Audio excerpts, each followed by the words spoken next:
What's up, guys? Thanks for watching. Would appreciate a like, subscribe, comment down below. Would love to see you engage, and thanks for watching.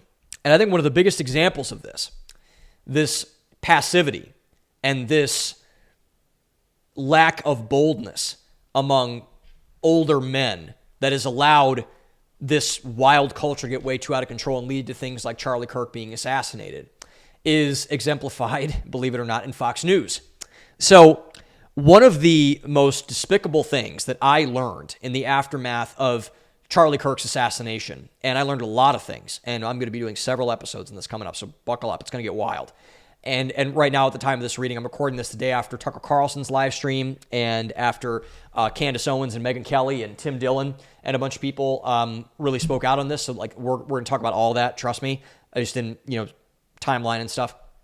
So it was widely circulated after Charlie Kirk's assassination that Fox News had banned Charlie Kirk from going on their programs for 4 years. 4 years. Charlie Kirk was not allowed on Fox News. No one was allowed to platform him. Alongside others, such as Candace Owens. Because, why? The same exact thing that I mentioned. Because the passive, weak-willed nature of the executives at places like Fox News that are staffed with passive, weak-willed Gen X men and boomer men who didn't want Charlie or Candace to rock the boat. And the reason I found this so infuriating, of many, the primary reason, was that in the aftermath of Charlie's shooting, everyone was, oh my God, Charlie was so great. Oh my God, Charlie was like a son to me. Oh my God, Charlie was so important. If he was so important, why didn't you put him on your damn news channel? If he was so important and he was such an important voice for young people, which he was, why didn't you people put him on your shows? Why didn't you platform him? Why didn't you share his message?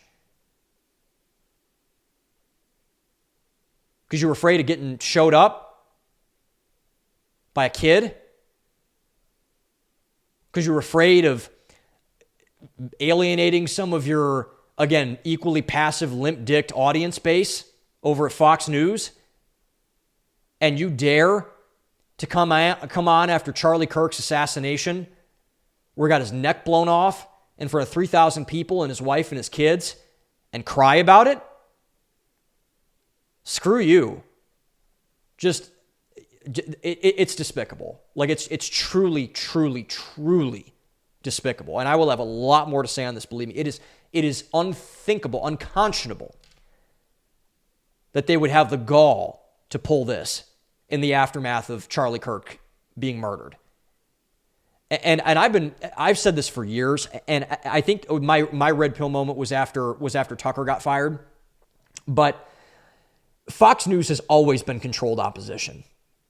They've always been controlled opposition. There is no free thinking allowed at Fox News. Paul Ryan, the guy who ran with Mitt Romney, that suit puppet, that meat puppet for all of the think tanks and the Israel lobby and everything like that, all the hedge funds. He's the head of the board of News Corp, which owns Fox News and the Wall Street Journal and the New York Post. Uh-oh.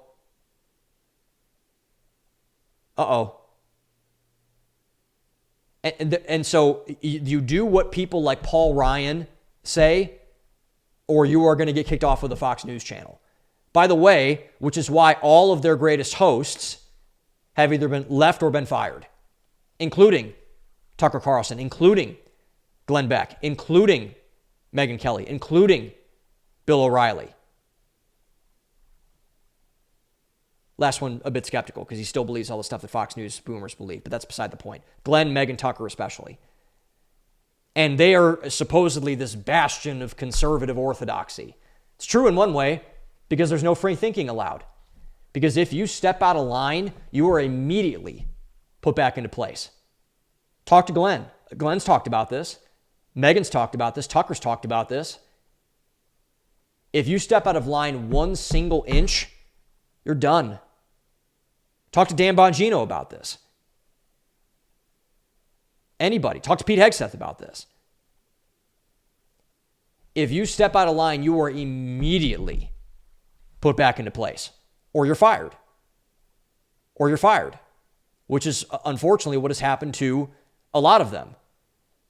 And this is a problem because Fox News, for the longest time, up until very recently, probably last, maybe not even 5 years, last couple of years, this is a massive issue because Fox News, for the longest time, was the only place where conservatives could go to have their opinions voiced. The only place. But the issue was that they didn't speak for their core audience as they changed. They just didn't do it.